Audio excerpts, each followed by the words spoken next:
A Polícia Militar do DF recebeu hoje 145 novas viaturas. Os carros serão usados para reforçar o patrulhamento em mais de 100 pontos do Distrito Federal. Depois de 4 meses de atraso, o governo do Distrito Federal finalmente entregou parte da nova frota de viaturas. Um investimento de cerca de 14 milhões de reais. Cada um dos carros, já equipados, custou cerca de 100 mil reais. Todos têm câmbio automático com 8 marchas, 7 airbags, faróis de LED, rádios e GPS. A licitação respeita a questão da economicidade, então ganhou a empresa que apresentou a melhor proposta, ou seja, o melhor equipamento, a melhor viatura, com as melhores características e o menor preço. Uma conquista da Polícia Militar, na verdade, uma conquista da sociedade com relação à nova aquisição. A Polícia Militar ela vem fazendo essa renovação de tempos em tempos, ela é uma renovação programada, né? Mas de fato a quantidade de viaturas, né, são 145 nesse primeiro momento, estamos ainda no processo de licitação para a aquisição de mais 400 viaturas ainda no segundo semestre deste ano, e de fato isso representa um grande ganho, né, no que diz respeito ao patrulhamento, ao policiamento preventivo e ostensivo na cidade. Durante a cerimônia, a polícia lançou a Operação Brasília, que promete reforçar o patrulhamento ostensivo em 135 pontos do Distrito Federal. Consiste na distribuição dessas viaturas em todas as regiões administrativas do DF, com o objetivo de alcançar, né, toda a população do DF com o policiamento preventivo e ostensivo. É um grande investimento, agora resta saber se vai reduzir realmente a criminalidade. Pois é, enfim, resolveu o problema pelo menos de locomoção dos policiais militares, mas o problema da população, será que vai ser resolvido? Temos as nossas dúvidas mesmo. Agora, é uma boa notícia, é claro que sim, qualquer reforço aí na segurança pública, mas precisava atrapalhar o trânsito. O que eles fizeram hoje na porta do Palácio do Buriti foi um absurdo. Multiplicaram-se as reclamações de cidadãos revoltados contra esse bloqueio de 2 faixas de rolamento ali no eixo monumental, atrapalhando o trânsito durante algumas horas. Subiu para 5 o total de servidores contaminados com doenças de pele nas prisões do Distrito Federal. Há pouco mais de uma semana, apenas um agente tinha sido diagnosticado e foi afastado para tratamento. Só que outros 4 agora estão com sarnas pelo corpo, mas continuam trabalhando normalmente. O surto também chegou à unidade de jovens que cumprem regime em semiliberdade no Guará. 7 adolescentes também apresentaram sarnas e estão de atestado.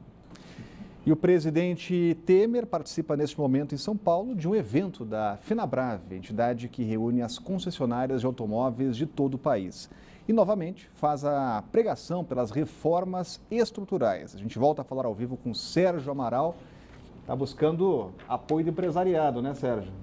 Exatamente. Os empresários não votam, né? Mas a gente lembra, né, Rodrigo, que eles têm uma baita influência lá dentro do Congresso Nacional. Afinal de contas, é só a gente lembrar que até a eleição passada, as campanhas eleitorais eram financiadas pelas empresas. Por isso, essas empresas, os empresários ainda mantêm uma influência forte no Congresso e, sabendo disso, o governo não perde uma oportunidade de defender e de pedir o apoio a essas reformas estruturais, né? No discurso de agora há pouco, lá em São Paulo, o presidente Temer fez uma espécie de balanço de tudo o que o governo conseguiu aprovar lá no Congresso Nacional nesse pouco mais de um ano de administração Temer. E no discurso, Michel Temer fez, então, de novo, repetiu aquele mantra do governo, né, de que há uma necessidade imperiosa, foi a expressão usada por Temer, de aprovação da reforma da Previdência, porque sem essa reforma, segundo ainda o presidente, daqui a alguns anos o Brasil não teria dinheiro para mais nada. Lembrando que os gastos com a Previdência e com a folha salarial consomem a maior parte do orçamento federal. Justamente por isso, então, o presidente Temer disse que aprovar a reforma da Previdência hoje é garantir a Previdência de amanhã. O presidente também reforçou a necessidade do que ele chamou de simplificação tributária, que é a reforma tributária. Simplificação é o mote que o governo está usando e os governistas lá no Congresso para fazer as mudanças no sistema de impostos do país, que hoje é reconhecidamente extremamente complicado, burocrático, obriga as grandes empresas, por exemplo, a gastarem um caminhão de dinheiro mantendo equipes enormes. Para quê? Só para ficar ali calculando, ver como que se paga o imposto, calculando e fazendo o pagamento. Até porque se não pagar ou se pagar errado, já viu, né? Aí é que a situação complica ainda mais para as empresas. Outro ponto abordado pelo presidente foi a necessidade de se fazer logo a reforma política, lembrando que sem essa reforma, ela tem que ser aprovada até o final de setembro, até o final do mês que vem, porque é a partir dela que a gente vai saber quais vão ser as regras válidas para a eleição do ano que vem. Em resumo, o presidente Temer, lá em São Paulo, nesse discurso de agora há pouco, ele deu uma espécie de agenda que ele deseja ver encampada pelo Congresso nesse segundo semestre. Rodrigo. Obrigado, Sérgio. Acompanhando o discurso presidencial, agora a Cláudia buscar votos para aprovar as reformas. O governo, ontem eu entrevistei o ministro-chefe da Casa Civil, o ministro Eliseu Padilha. O governo não parece muito preocupado com a questão dos votos. O governo está bem confortável, otimista mesmo, que vai conseguir aprovar a reforma da Previdência. A urgência na sua aprovação, segundo o ministro, pode ser verificada através dos números que são de fato apavorantes.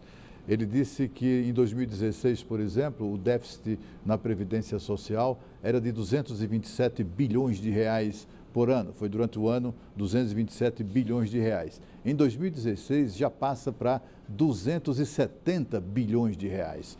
Ele disse que se nada for feito, no próximo governo já não vai ter dinheiro para outra coisa a não ser pagar a Previdência, pagar os salários dos servidores e cumprir as obrigações constitucionais com educação e saúde. Fora disso, não vai sobrar nenhum centavo para nada, nem para Bolsa Família, para qualquer órgão e muito menos para investimento. Portanto, é mesmo urgente a aprovação da reforma da Previdência.